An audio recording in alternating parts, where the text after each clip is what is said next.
À l'approche des vacances, vous allez être nombreux comme chaque année à prendre l'avion. Et pour assurer votre sécurité, une unité spéciale veille sur tous les aéroports de France. Ce sont les gendarmes des transports aériens, la GTA.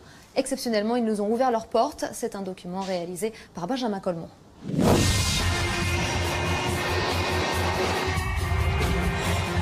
Ils sont ceux que le public ne voit jamais. Dans les coulisses des aéroports, ces gendarmes veillent sur la sécurité de dizaines de millions de voyageurs chaque année. La gendarmerie des transports aériens, c'est 1000 hommes répartis dans toute la France. À leur côté, nous allons suivre les missions très particulières de ces gendarmes en première ligne pour faire face à la menace terroriste. Avec François Xavier, une jeune recrue de la GTA, nous pénétrerons dans les entrailles de Roissy. Et sa première mission s'annonce périlleuse. Le jeune homme devra assurer la sécurité d'un transfert de valeur de près de 30 millions d'euros jusqu'à son départ de l'aéroport. Alors François Xavier sera-t-il à la hauteur? Il faut avoir l'œil partout, regarder à chaque moment, faut être concentré en permanence. Aux côtés du lieutenant Douchez, nous irons à Nice, au cœur du sommet Afrique-France. Pour le patron des tireurs d'élite, c'est la mission la plus sensible de l'année. Pendant 3 jours, ces hommes n'auront pas le droit à l'erreur. L'individu habillé de t-shirt jaune, une casquette couleur claire, lunettes de soleil. Oui, Charlie Tango, c'est bien pris pour le renseignement. On envoie une patrouille sur place. Enfin, nous serons au cœur d'une des plus grosses enquêtes de la GTA avec la section de recherche et Michel, le directeur d'enquête. Nous suivrons pas à pas les investigations sur un vol de plus de 400 000 euros de marchandises dans un entrepôt. Relevé d'indices par les experts de la GTA. Analyse de la vidéosurveillance. Pas d'alarme, pas de machin, il n'y a rien qui a déclenché. Que dalle. Écoute téléphonique.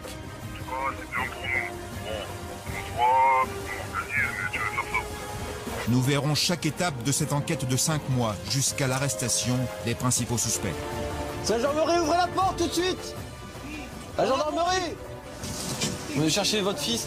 Et pourquoi? Qu'est-ce qu'il a fait? C'est pour une enquête judiciaire, il est où? Non, monsieur, attendez une minute, monsieur!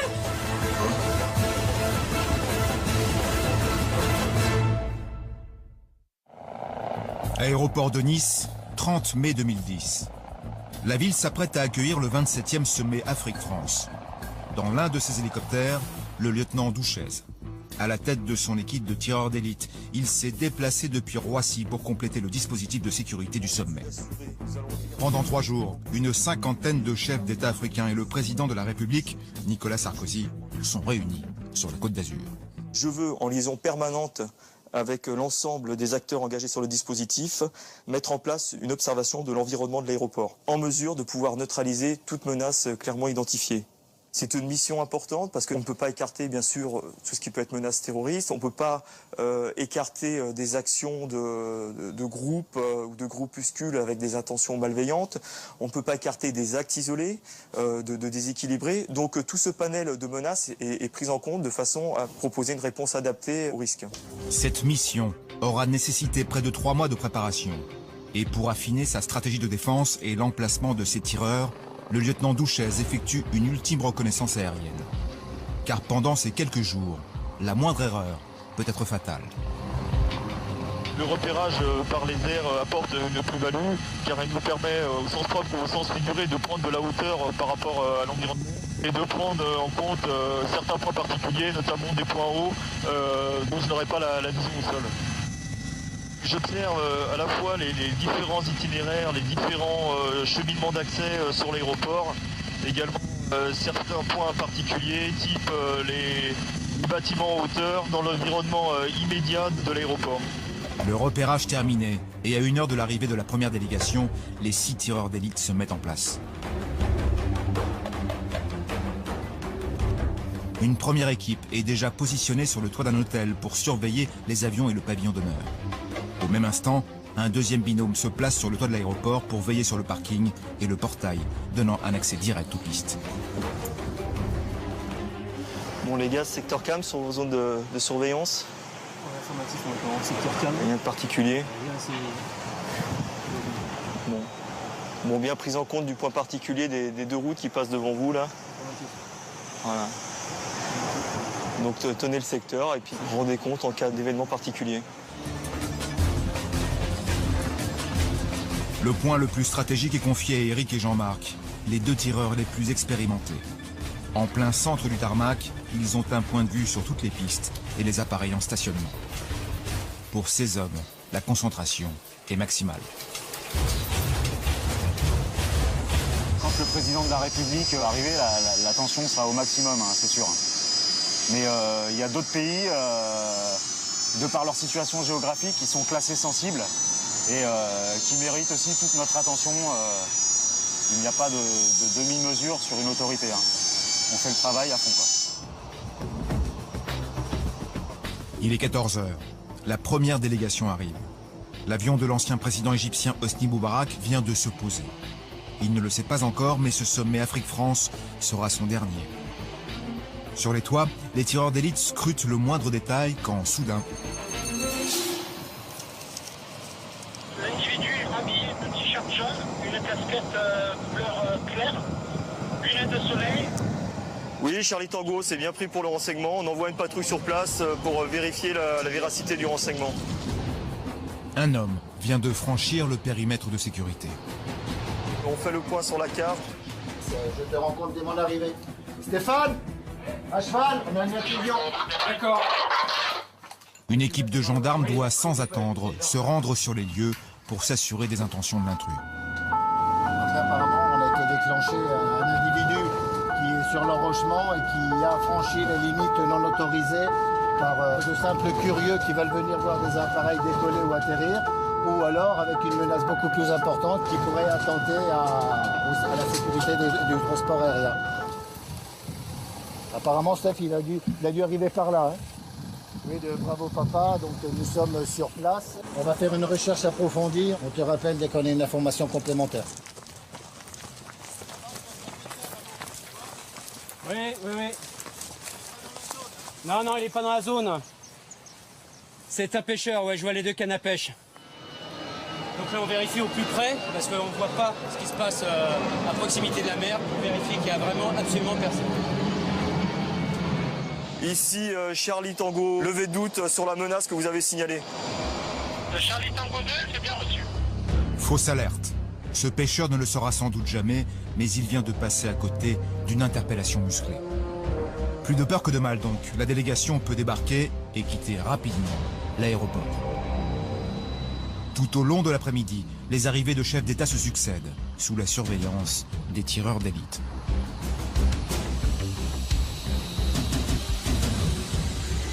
Il est 17 h. Pour la GTA, la journée s'achève. Les gendarmes vont prendre un peu de repos avant la journée la plus sensible du sommet, avec l'arrivée de Nicolas Sarkozy.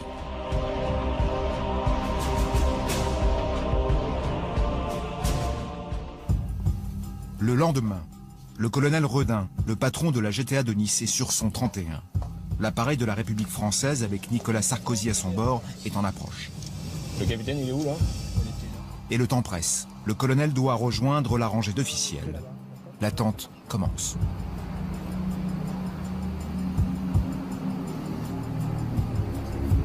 Tous les postes de Charlie Tango posés de l'aéronef.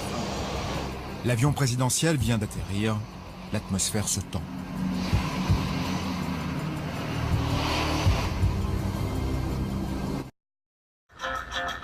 Je suis désolée.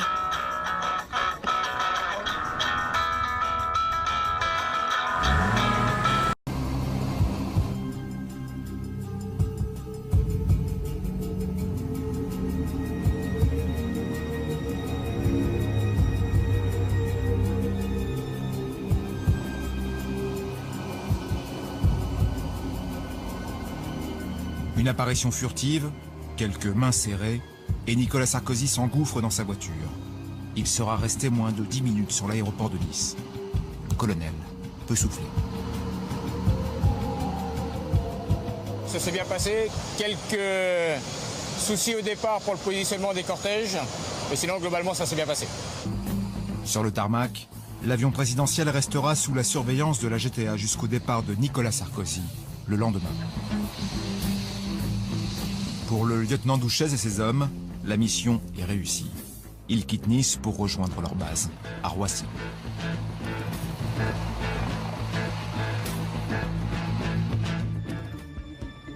Nous sommes à l'aéroport de Roissy-Charles de Gaulle. Ce matin, dans la zone de fret, c'est l'effervescence. Dans la nuit, 3 hommes ont pénétré dans un entrepôt pour dérober plusieurs caisses de marchandises. Le vol a été filmé par les caméras de surveillance.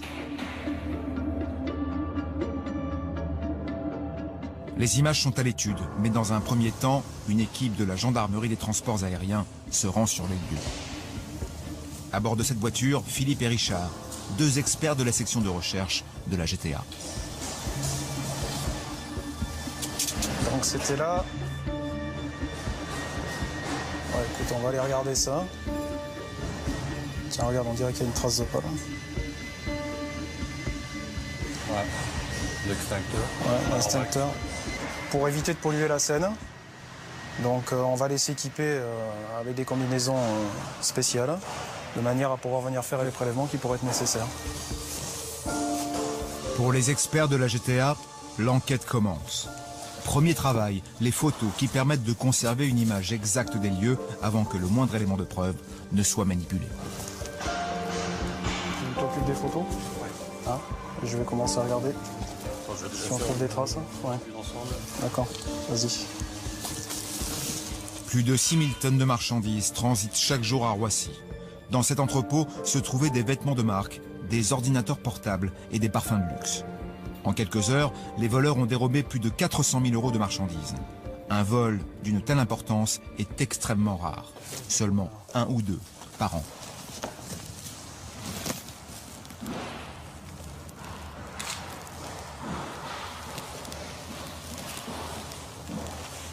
L'extincteur qui, a priori, devrait être accroché sur les étagères, a dû être déplacé, on pense, par les auteurs des faits.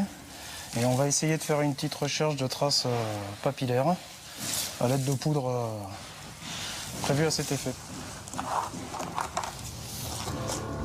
Les traces papillaires, ce sont des traces de doigts ou de paume de la main que les voleurs auraient pu laisser sur les lieux. Les gendarmes espèrent pouvoir comparer les résultats de ces relevés avec le fichier automatisé des empreintes digitales qui regroupe les individus déjà connus des services de police.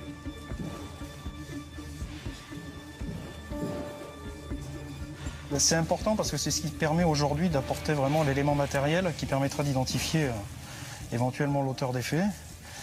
Donc si les individus, de plus en plus maintenant, ils se protègent avec des gants, avec des cagoules, avec même éventuellement des combinaisons. Mais bon, tout individu est susceptible à un moment donné de commettre une erreur, éventuellement de laisser une trace.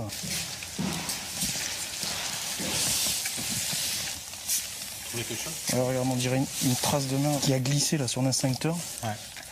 On voit 3 doigts là. Ouais. Assez distinctement, mais bon, ça paraît pas très exploitable. Non. Regardez plus près. Non, c'est glissé. C'est glissé. Ouais. Tiens, fais-moi une photo quand même. Ouais. Sur ces traces, difficile de distinguer nettement des empreintes digitales. Mauvaise nouvelle pour les experts, toute comparaison sera impossible. Ouais. Il n'y a rien. C'est dommage. Pour les 2 hommes, les constatations sont terminées. Mais avec une simple empreinte de pas et des traces de doigts inexploitables, les indices sont minces. C'est dommage pour l'empreinte là sur l'instincteur, mais je pense vraiment qu'il devait avoir des gants parce que ça glisse comme ça. L'enquête s'annonce difficile. Nous, à notre niveau, on n'a pas trouvé d'éléments matériels permettant d'identifier les auteurs. C'est dommage, on avait une jolie trace sur l'instincteur qui a été déplacée, mais elle n'est pas exploitable, donc on n'a pas pu la relever. Donc, par contre, on a récupéré la trace de pas quand même, qu'on a photographiée, qu'on va essayer de mettre de côté, de manière à faire une éventuelle comparaison par la suite. Donc la prochaine étape, ça va être l'exploitation des bandes vidéo. Avec 60 millions de passagers et 500 000 mouvements par an, Roissy-Charles de Gaulle est le 2e aéroport européen. Le site s'étend sur près de 3200 hectares. Pour assurer la sécurité de cette ville dans la ville, où 80 000 personnes travaillent quotidiennement, 220 gendarmes de la GTA. Bon Thierry, c'est l'heure, on peut y aller, on peut partir, hein. On va à mission. Fix, t'es prêt aussi? Bon, Fix, essaye de récupérer une radio, s'il te plaît. Ok. Bon, la première chose, on va aller sur le vol sensible de El Al, hein. Et ensuite, on ira faire un contrôle de tri-bagages, on ira aux 2, hein. D'accord? Mon agent-chef, on part. On va contrôler le vol sensible. Nous rencontrons François Xavier. Ce matin, la mission est un peu particulière. Sous les ordres du lieutenant-marin, François-Xavier intègre pour la première fois le dispositif chargé de sécuriser un vol sensible.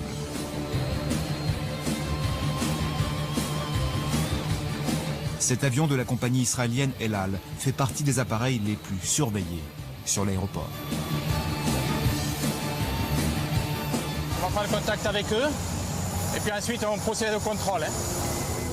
Aux côtés des compagnies américaines et algériennes, El Al bénéficie d'un dispositif particulier de sécurité déployé par la GTA pour écarter toute menace terroriste.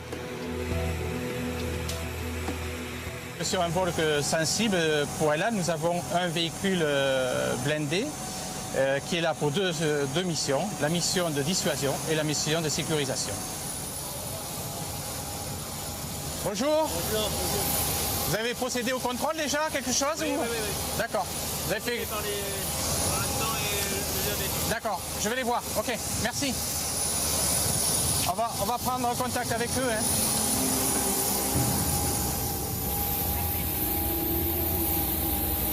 Vous avez contrôlé leur badge et pièce d'identité et tout?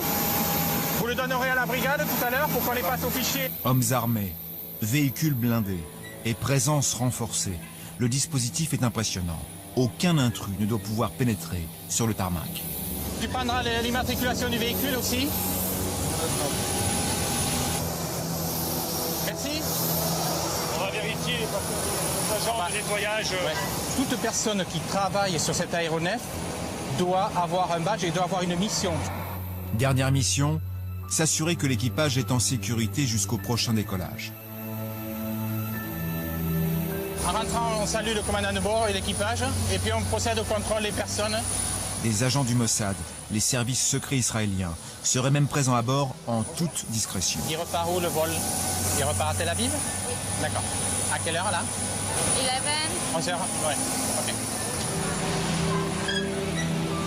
À partir de cet instant, l'appareil est sous la responsabilité de la GTA jusqu'à son départ. Dans les locaux de la gendarmerie, nous rencontrons Michel. Avec ses 15 ans d'expérience dans la section de recherche, c'est lui qui dirige le groupe d'enquêteurs chargé de résoudre notre affaire de vol de fret. Souvenez-vous, 400 000 € de marchandises avaient été dérobées dans un entrepôt. Les empreintes de doigts et de pas trouvées sur les lieux du vol n'ont donné aucun résultat. Mais les gendarmes ont récupéré les bandes de vidéosurveillance du hangar. Des heures et des heures d'enregistrement à visionner à la recherche du moindre indice. Et c'est à Manu, un des enquêteurs, que la mission a été confiée. Tu peux pas agrandir un peu là, on voit pas énorme. Sur cette caméra là. D'accord. Par contre, on verra avec les autres. On voit combien de mecs sur la vidéo? On est sur 3 gars. 3 gars à peu près, d'accord, ok. Et ils cherchent pendant combien de temps là? Voilà, pendant un sacré bout de temps, parce que à un moment, tu as un vigile qui passe, mais il surveille. Ok. Tout le matériel, il provient juste là derrière la porte, ou alors ils ont été le chercher ailleurs pour le ramener? Ouais, ils l'ont d'abord. Donc ils ont resté un bout de temps à l'intérieur, et pas d'alarme, pas de machin, il n'y a rien qui a déclenché? Que dalle. Puis on les voit tranquilles. D'accord. L'analyse des bandes permet de dégager déjà dans un premier temps un mode opératoire, un créneau horaire, les moyens employés, le nombre de personnes. Ça n'apporte pas une preuve probante, contrairement à une empreinte ou autre, mais ça permet d'orienter un peu l'enquête. On va démarrer de l'employé qui travaille dans la société, et puis on va affiner pour arriver à une équipe constituée de voleurs. Le camion, là, il fait quoi, là? C'est un camion, c'est à eux ou je pense pas. Non? Un camion qu'ils ont trouvé sur le quai? Ouais. D'accord, ok. Puis on les voit tranquilles. Les 3 hommes sont des voleurs expérimentés. Ils ont facilement déjoué les systèmes de sécurité avant de dévaliser l'entrepôt pendant de longues minutes, avec calme et méthode. Sur ces images, tous les hommes sont cagoulés, gantés et en combinaison. A priori, aucun indice susceptible de mettre les enquêteurs sur la voie des cambrioleurs. Mais à force de se repasser les vidéos, Manu repère un détail décisif. On essayait de voir s'il n'y avait pas un moment un indice, soit s'il crachait par terre ou alors avec le portable. Et puis en matant les vidéos, c'est là qu'on a vu qu'il y en avait un, il était avec un portable comme ça. Tac, il le met à l'oreille. Là, on le revoit. Tac, et il le remet à l'oreille à nouveau. Et on s'est dit, putain, les relais. Sans cette erreur, l'enquête se serait certainement arrêtée là. Ce coup de téléphone a forcément déclenché le relais téléphonique le plus proche. En examinant les milliers d'appels passés sur ce relais à l'heure du vol, ils ont une chance de trouver un numéro déjà connu des services de police. Quelques semaines plus tard, nous retrouvons Michel, le directeur d'enquête. Depuis plusieurs semaines, l'adjudant-chef L'Enfumé a épluché tous les appels passés sur le relais téléphonique situé à proximité de l'entrepôt. Les taux se resserrent sur les malfaiteurs. Oui. On en est où du travail Anacrime? Eh bien écoute, avec tous les éléments que tu m'as fournis, là au jour d'aujourd'hui, j'ai des choses intéressantes, surtout par rapport au relais téléphonique. J'ai un lien avec la présence d'individus. Ok, donc le téléphone a déclenché le relais le jour de la commission des faits, on est voilà, d'accord, dans le bon créneau horaire. Ouais, tout à fait. Le jour de la commission des faits, là j'ai 4000 et quelques numéros de téléphone. Il y en a 2 qui matchent. Dans le sens où il y en a un qui est de sûr sous le relais, contacte quelqu'un qui se retrouve à l'extérieur. J'ai pu établir donc le graphe de tous les numéros de téléphone sous le relais ainsi qu'un petit récapitulatif. Dans la masse des appels passés à l'heure du cambriolage, l'adjudant-chef L'Enfumé a identifié 2 numéros de téléphone qui figurent dans le fichier national des personnes à surveiller. On retrouve les 2 individus donc, qui matchent, dont un sous le relais, au même timing, aux mêmes horaires, en train de communiquer. D'accord. Voilà, donc ces 2 individus-là sont vraiment importants, éventuellement soit à mettre sous écoute ou autre, ou faire une recherche d'environnement autour d'eux, ça c'est sûr. On est sur l'analyse. Impeccable. Dès qu'il y a des éléments supplémentaires, on se tient informé de toute façon. Je termine ça, je mets tout par écrit. D'accord, ça marche, ça roule. Les enquêteurs ont la certitude que 2 hommes bien connus des services de police se trouvaient à l'heure des faits à proximité de l'entrepôt dévalisé. Mais cela ne prouve pas que ces hommes sont les auteurs du vol. Les gendarmes décident de les mettre sur écoute, dans l'espoir qu'ils finissent par se trahir. Bravo 2 de Papa 22. C'était pour vous signaler que nous allons en direction du tri du 2A pour faire un contrôle. Nous retrouvons François-Xavier, notre jeune recrue dans les coulisses de Roissy. Aujourd'hui, il surveille la cathédrale, le saint des saints de l'aéroport.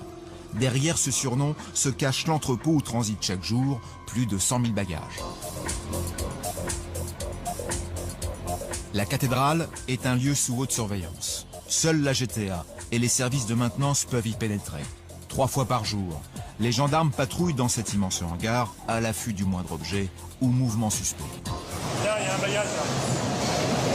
Vérifiez s'il y a un tag. Il y a un tag. C'était quand? Le 20, c'est aujourd'hui. C'est aujourd'hui? À 11h10. Il y a peu de temps.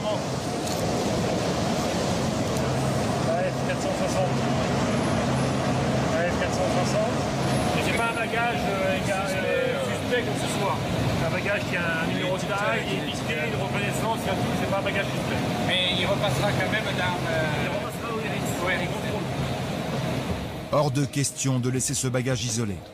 Un technicien est immédiatement appelé pour le récupérer et le faire passer au scanner avant d'être remis dans le circuit de triage. En fin de journée, nous retrouvons François-Xavier dans le bâtiment réservé aux gendarmes auxiliaires. C'est ici que le jeune homme est logé avec une centaine d'autres jeunes recrues. Ici, on est chez moi, dans ma chambre qui fait 20 mètres carrés, où il y a 80 studios pareils, identiques dans le même bâtiment, où tous les autres gendarmes adjoints vivent aussi. On a tous le même âge, donc on aime bien les mêmes choses, donc il y a une très bonne ambiance. Je me change tout de suite pour me changer du boulot, vu qu'on habite proche de l'aéroport, pour vraiment faire une coupure entre le boulot et chez soi, décompresser, être cool, quoi. J'ai toujours voulu faire un métier où on pouvait aider les gens, un métier d'action où il y avait de l'adrénaline, mais c'était surtout un métier où il n'y avait pas de routine. Dans 1 an, François-Xavier sera définitivement gendarme. Il lui reste donc 12 mois pour faire ses preuves et apprendre toutes les ficelles du métier. D'ici là, il devra se préparer pour une mission ultra sensible et très rare. Un transfert de valeur de 30 millions d'euros. Beaucoup de pression sur les épaules du jeune homme. À ses côtés, nous verrons l'impressionnant dispositif mis en place par la GTA pour surveiller l'acheminement de l'argent jusqu'à l'appareil.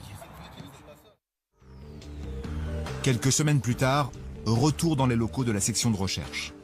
L'enquête sur le vol des 400 000 euros de marchandises est entrée dans sa phase décisive.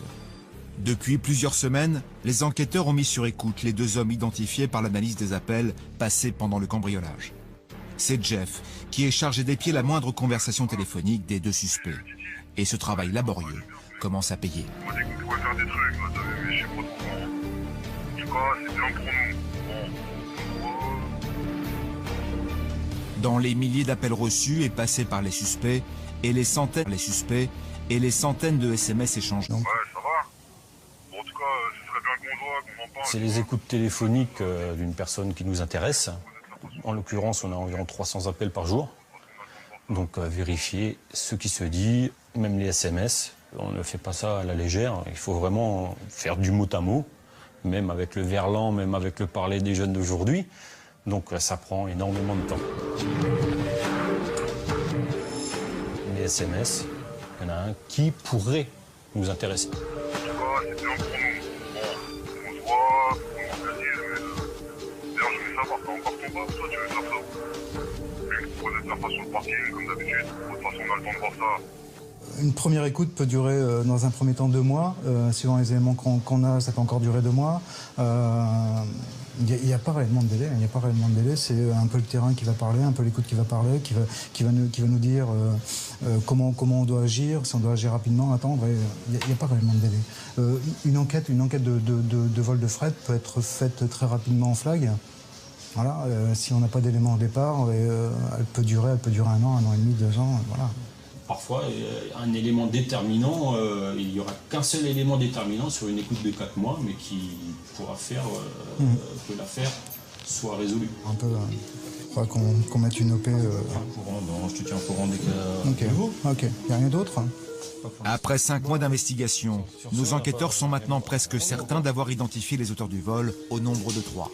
Les écoutes ayant permis de découvrir un complice.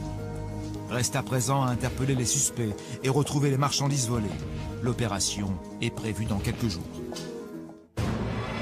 Il est 5h30. Ce matin, c'est le jour J pour notre affaire de vol de fret.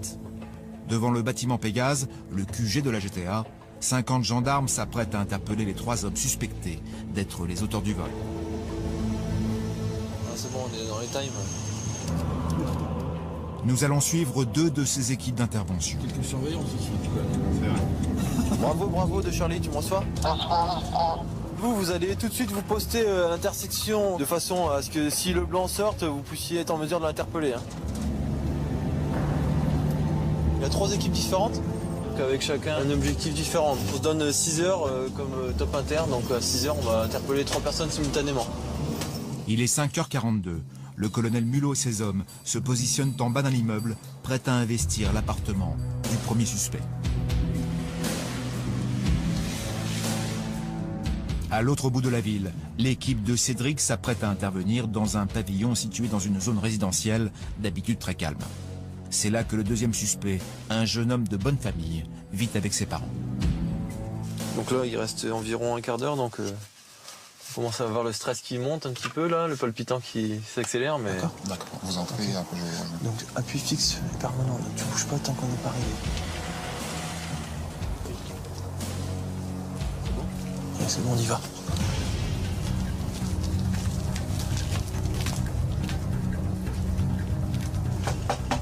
C'est la gendarmerie, ouvrez la porte tout de suite! La gendarmerie! C'est la gendarmerie, ouvrez la porte tout de suite, monsieur! Ah, c'est la gendarmerie.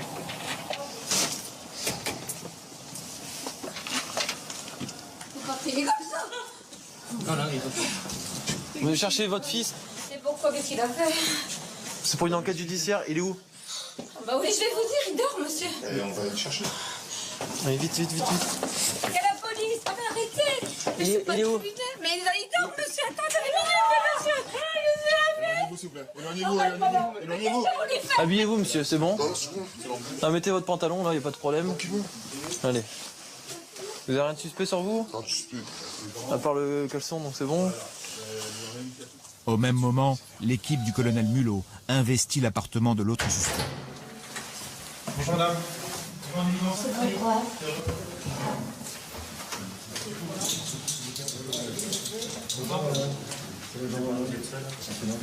On a quelques questions à nous poser dans le cadre d'une commission rogatoire. Le motif, c'est recel de vol. Quand? Recel de vol. Mais tout ça, on va s'expliquer avec lui au bureau, avec lui, etc. Après, fini. Les autres droits. Vous avez le droit à un avocat. Faire prévenir un avocat. Objectif Alpha interpellé. Vous avez des armes ici? Vous avez passé un vêtement quand même pour vous habiller? Et puis on va aller dans votre chambre et on va faire une perquisition. Donc on vient vous interpeller suite à une enquête judiciaire. D'accord, donc il y a plusieurs personnes qui sont interpellées. Donc vous devez savoir qui c'est. Donc là, il y a mon camarade de la section de recherche qui est là. Il va vous notifier vos droits. On va vous placer en garde à vue. J'ai le droit d'avoir des Et explications. vous expliquez ce qui se passe. Apparemment, il y aura un de ses amis qui aurait donné des choses volées, etc. Donc on vient Mais pour quelle ça. chose volée? On va bien faire, on va lui demander si c'est où c'est, il va nous le dire tout de suite et il n'y aura pas de problème. Ah, mais ça serait chez moi, il vit chez moi. Bah sinon, on va être obligé de faire une perquisition chez vous. Ok, allez-y. Ils ont l'air pas comprendre du tout ce qu'il a. Non, ils comprennent pas, bah, c'est normal, on arrive à 6h du matin chez les gens, ils savent pas de quoi ils retournent, donc ils savent rien, on arrive là avec les armes en main, etc. Donc c'est vrai que ça impressionne, mais c'est le but recherché aussi. Dis-nous tout de suite où c'est, toi tu le sais. Le sac. Ben le sac où il y a les femmes. Ouais. Tout Tu lui as rendu ou quoi? Ouais, tout rendu. Quand ça? Tout est rendu. Quand ça? Eh, monsieur, je peux pas tout vous dire. Moi, vous faites vos enquêtes. Vous cherchez dans ma chambre. Non, attends. Vous trouvez, si vous trouvez pas. On va s'expliquer. On va s'expliquer tout de suite. On veut savoir s'il en reste encore. Non. Je vous dis que je suis mort. Non, il n'y en a plus. Ok. On va regarder. Fouiller, tout, faites-vous plaisir. Dans l'appartement, la perquisition a commencé. Le colonel Mulot et ses hommes fouillent méthodiquement le moindre recoin de la chambre du suspect. Plus vite vous vous mettez à table, plus vite vous dites les choses, et plus vite on gagne dedans, et plus vite vous êtes peut-être en liberté, c'est en fonction du juge. D'accord? On pose ça à l'entrée là, hein, d'accord? On comptera les chemises avant de partir. Merci. 20 minutes après le top départ, c'est-à-dire en fait il est 6h20. Les deux autres cibles sont interpellées et on me signale également donc des résultats positifs. Donc que du bonheur pour nous. Dans le pavillon, la fouille s'intensifie. Au sous-sol, dans la chambre du suspect, les gendarmes commencent à trouver quelques vêtements volés au beau milieu d'un véritable cafarnaum. Maman, s'il te plaît. Qu'est-ce qui se passe? Rien, wesh, y a rien, arrête d'avoir peur. Y a rien, monte là-haut vite fait 2 minutes. Monte. De toute façon, le portable, il va rien servir. Le portable, on va le prendre quand même. même. Ouais, vous êtes quoi? Bah oui, on va quand même faire comme d'habitude. On va vérifier ce qu'il y a dedans. Vous cherchez quoi exactement? Des fringues. Et là vous saviez que ça allait... C'est toujours un... C'est toujours une surprise. Soit il en reste, soit... C'est des enquêtes de quoi?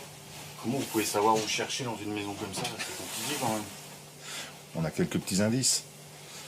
Donc, mais ça, on en parlera avec monsieur tout à l'heure. Le suspect est menotté. Mais pour les gendarmes, c'est une déception. La quantité de vêtements retrouvés est insuffisante.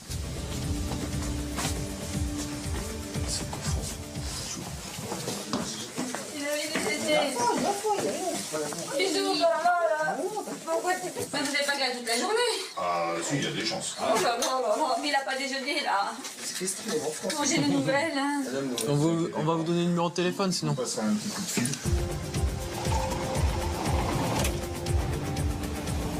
On quitte les lieux, on se rend à Pégase tout de suite là. Dans l'appartement, la situation se tend. Le jeune homme refuse de parler. Parce que ce petit jeu-là, il va pas durer très longtemps avec nous. Hein. Vous savez que la gentillesse, on est sur une option aujourd'hui, à l'heure actuelle, qui est très positive avec vous, d'accord? Mais il faut que ce soit donnant-donnant. Il y a un comportement honnête à avoir à un moment donné à un autre.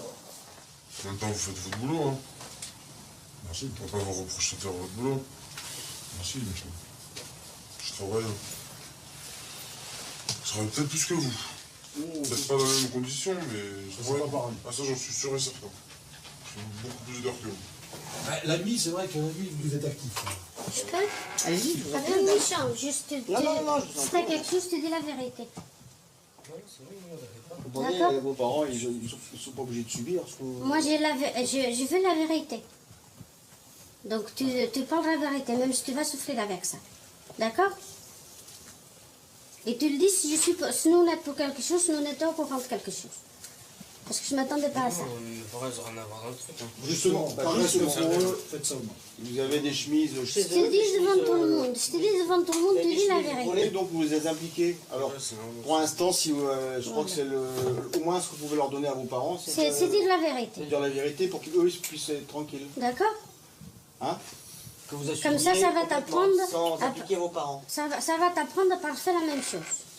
Parce que c'est très bien que moi je suis honnête et tout le monde était honnête et on ne s'attendait pas à ça.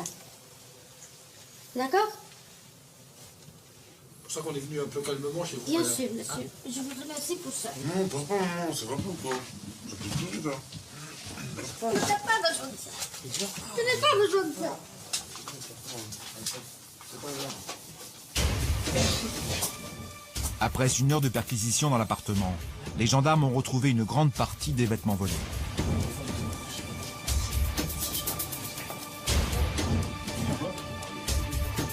Alors que l'autre suspect a été conduit à la gendarmerie pour être interrogé, l'opération dans l'appartement prend fin. On va mettre les pinces tranquillement.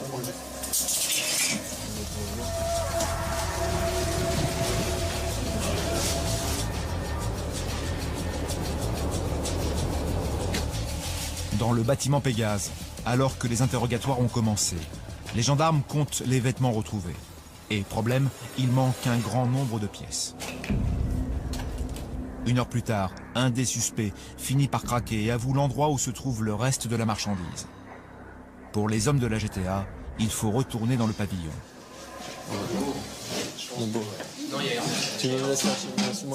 Cédric et Olivier font le point avec leurs hommes avant de partir. Voir les choses qui ont été, de notre objectif à nous. Soi-disant, il y aurait encore des fringues de chez lui. Donc on va être obligé de retourner. Donc à la rigueur, mon équipe, on va y retourner, ou à moins qu'il y en ait qui soient volontaires pour venir nous donner un coup de main. Si tu veux. Plus vite ça ira peut-être. Ouais. Je pense que vous étiez combien au départ? On était 4. Ça fait un peu short, on va y aller à 6. Et puis pour la fouille, il faut toujours faire en présence toujours du mec. Hein. Pas aller un dans une pièce, un dans l'autre, puis fouiller pendant ça là. Donc c'est bon. Ouais. On se met en stand-by.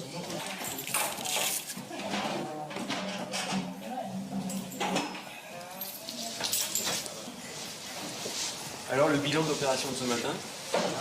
Pour l'instant, bilan positif, puisque les individus, nos objectifs à interpeller, pas de problème particulier, pas de problème au niveau de la sécurité des personnels, ça a été parfait. Il n'y a jamais de parfait, mais enfin ça s'est bien passé. Et au niveau surtout des perquisitions, ça a été positif, puisque une partie du matériel qu'on recherchait a été retrouvée. Donc là, on va accentuer les perquisitions afin de trouver le matériel qui a été volé en fonction des recoupements de l'enquête. Donc on voit des éléments qui apparaissent au fur et à mesure des gardes à vue, donc qui permettent d'orienter nos perquisitions plus vers tel ou tel endroit. Bon.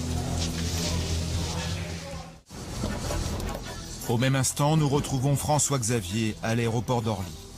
Ce matin, le jeune homme est venu en renfort sur une mission ultra sensible. François Xavier fait partie du dispositif chargé de sécuriser un transfert de valeur près de 30 millions d'euros en petites coupures. Il doit les escorter jusqu'à un avion dont la destination restera confidentielle. Ok, bon, est-ce que tout le monde a son gilet pare-balles? Sous les ordres du commandant Deveau, 7 gendarmes sont donc chargés de cette mission. C'est la première fois qu'une caméra est autorisée à filmer ce type de transfert. Première étape, se rendre jusqu'au bâtiment d'une grande société de transport de fonds pour récupérer le camion blindé transportant les milliers de billets. Il faut avoir l'œil partout, regarder à chaque moment, faut être concentré en permanence. Une telle mission ne se prend pas à la légère. Et si François Xavier n'a qu'une année d'ancienneté, il se sent prêt pour cette première opération sensible. Notre formation nous permet d'être prêt pour ce genre de mission. On se prépare nous-mêmes aussi psychologiquement à être concentrés pendant tout le reste de la mission.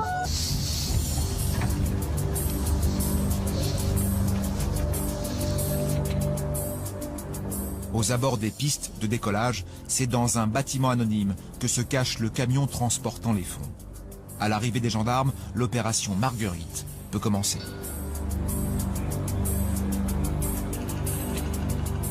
Dans ce camion blindé, 48 caisses en bois contenant les 30 millions d'euros. À partir de cet instant, cet argent est sous la responsabilité de la GTA jusqu'au décollage de l'avion. Ah, quelle est la crainte? Qu'est-ce que vous regardez là constamment? On vérifie qu'il n'y ait pas de personne qui s'insère dans la bulle de protection, qu'il n'y ait pas d'individu externe au dispositif qui essaye d'accéder au camion. 10 km plus loin, le cortège s'immobilise devant le hangar où les caisses vont être conditionnées. Et c'est dans un froid polaire que les gendarmes organisent leur bulle de sécurité autour de l'entrepôt. En plus des 8 hommes de la GTA, pour certains armés de fusils mitrailleurs.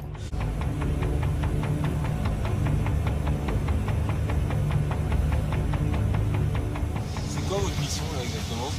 De sécuriser cette partie-là pour pas qu'il y ait de personnes extérieures qui viennent s'approcher du véhicule. Vu qu'il y a des accès assez sombres, on n'a pas vraiment un visuel, donc je suis chargé de regarder ces zones-là.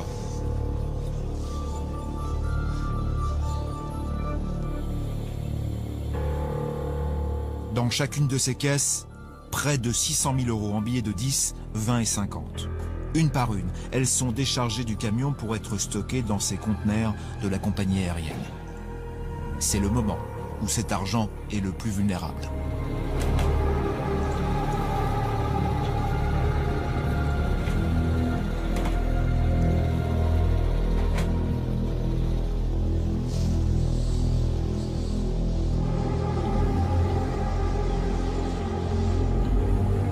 Il est 9 h, le décollage de l'appareil est prévu dans moins d'1 heure.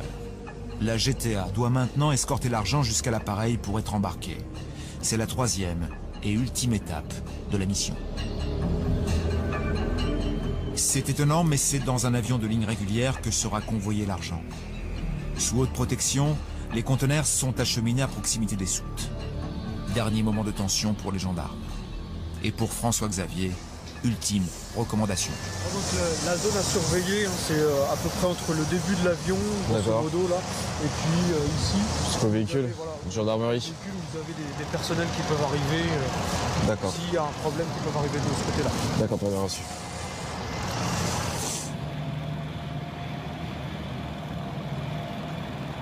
C'est une mission particulière, mais le plus dur, c'est de rester concentré tout au long de la mission, ne pas se déconcentrer, laisser passer une personne alors qu'elle n'a pas le droit de s'approcher de la bulle de protection et de résister quand même au froid parce qu'il fait quand même énormément froid aujourd'hui.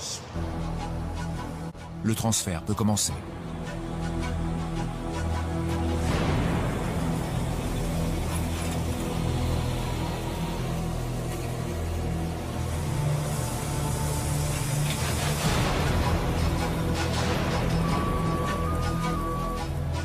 En moins de 10 minutes, les 30 millions sont embarqués dans la soute de l'Airbus. Reste à attendre la fin du chargement des bagages et l'installation des passagers, qui ignoreront que sous leurs pieds se trouve une petite fortune.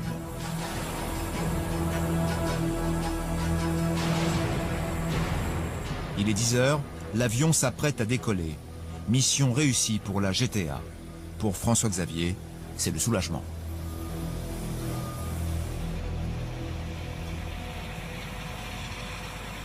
Ok, bon, bah fin de mission pour nous, donc vous suivez l'avion jusqu'au seuil de piste, puis ensuite vous rentrez, et pour nous ça sera terminé. Donc bonne journée. Merci. Merci, mon commandant. François Xavier, alors, bilan de la mission? Très bonne mission qui s'est très bien passée. Un peu froid, mais bon, c'est bien déroulé. Il n'y a pas eu de problème particulier. Aucun incident. Rien à signaler. C'est donc sans encombre que les 30 millions d'euros rejoindront leur destination. Retour sur l'arrestation des 3 hommes suspectés du vol de vêtements dans un hangar de Roissy-Charles de Gaulle. Lors de son interrogatoire, l'un des suspects a reconnu qu'une partie de la marchandise volée était toujours à son domicile. Les gendarmes doivent donc retourner au pavillon avec le jeune homme.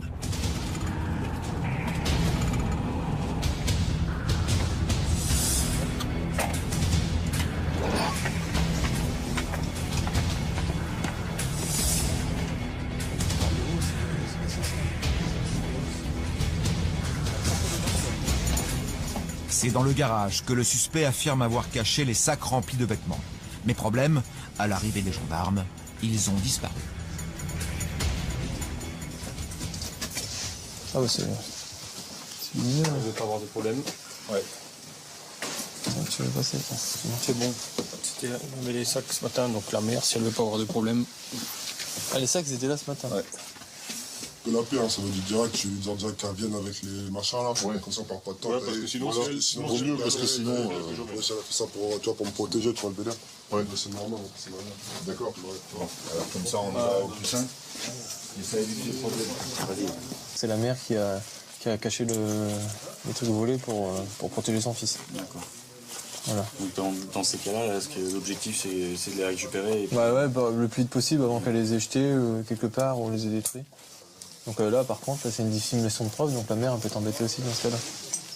Donc elle essaie de cacher son fils, de couvrir son fils, donc un peu litigieux. Donc là, on va l'appeler et puis elle va venir tout de suite. Ouais, c'est un peu normal, quoi. Elle joue le rôle de mère, quoi. Voilà, tout à fait, hein. C'est compréhensible, c'est humain. Hein. Pour protéger machin, on se met dans la merde, c'est dans la merde tout ça, bah les couilles.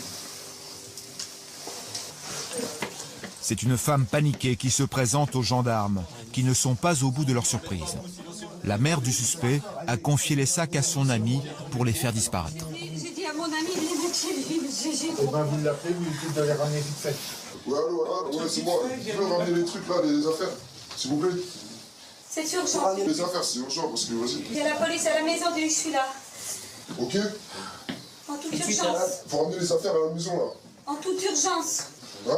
Vous risquez rien du tout. Les gendarmes, appuyés par la mère et son fils, tentent de convaincre l'homme de les rapporter. Au bout de 20 minutes de négociation, il accepte de déposer les sacs devant la gendarmerie. Pour les gendarmes, pas de temps à perdre. Une équipe est immédiatement dépêchée sur place.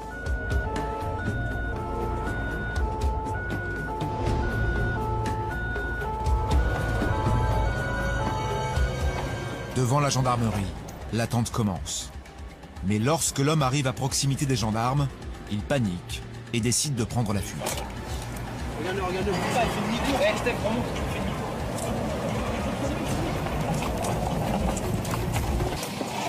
Les gendarmes se lancent à la poursuite du véhicule.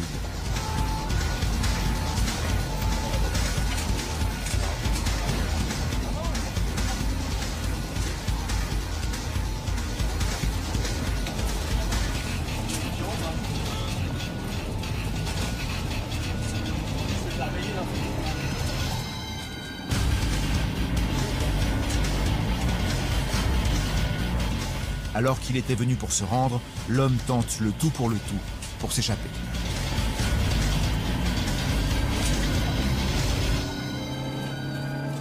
« 300 mètres plus loin, les gendarmes parviennent à rattraper le fuyard et le coincer. Mais manifestement affolé, l'homme tente une manœuvre désespérée. Il a tout fou, le mec. Il a fait demi-tour. Ouais, mais il y a quoi il joue là? Vous l'avez en ligne ou pas là? On est... Il va à la brigade là, il va à la brigade. Non, tennis de Roissy, je crois. Hein? Il va pas. Il est en face là-bas. Vas-y, parce que là il fait des trucs de ouf. Ouais, il a fait un demi-tour mon gars, marche arrière un truc de l'espace. Hein.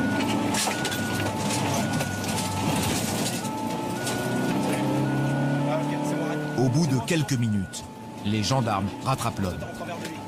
Devant la gendarmerie, il est en train de déposer les sacs de vêtements volés. L'homme est au bord de la crise de nerfs. Moi j'ai besoin d'un... Écoutez-nous, monsieur. J'en ai marre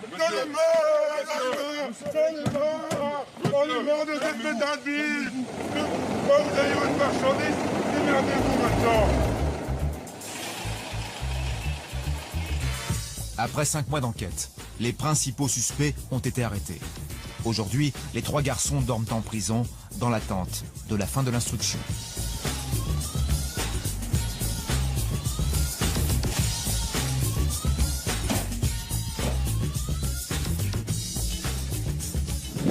Et en ce qui concerne le renforcement de la sécurité dans les aéroports depuis le 11 septembre 2001, la facture est plutôt salée. En effet, rien que dans les aéroports parisiens, près de 5,4 milliards d'euros ont été investis en hommes et en matériel. C'est la fin de cette émission. Merci de votre fidélité. Merci à tous ceux qui m'ont aidé à la préparer ainsi qu'aux équipes de tournage. Avant de se quitter, n'oubliez pas le sac à sapin. Il coûte 5 €, dont 1,30 € reversé à Handicap International. C'est important. Joyeuses fêtes à tous et on se retrouve l'année prochaine en 2012. Très bonne année.